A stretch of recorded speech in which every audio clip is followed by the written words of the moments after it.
आप अपनी किडनी निकाल कर भी किसी को दे दो और वो आपको बुराई देना चाहता है तो वो कह जाएगा कि जो खराब किडनी थी ना वो निकाल कर आपने दी है मुझे। आप किसी को खुश नहीं कर सकते।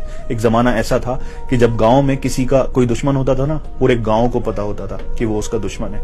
आज आपकी थाली में आपके साथ बैठकर खा कर चला जाएगा और आपको पता नहीं चलेगा कि वो आपका दुश्मन है, दोस्त है।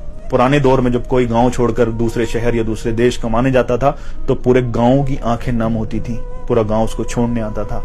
आज आपको लोग कब्रिस्तान छोड़कर आ जाएंगे और हंसते रहेंगे। ये जमाना है। लोगों को खुश करना ऐसा है जैसे बहुत सारी मेंढकों को तराजू में तोलना, एक रखो तो दूसरा कूद जाता है। लोगों की परवाह मत करो। हम लोगों को खुश करने के लिए नहीं आए हैं।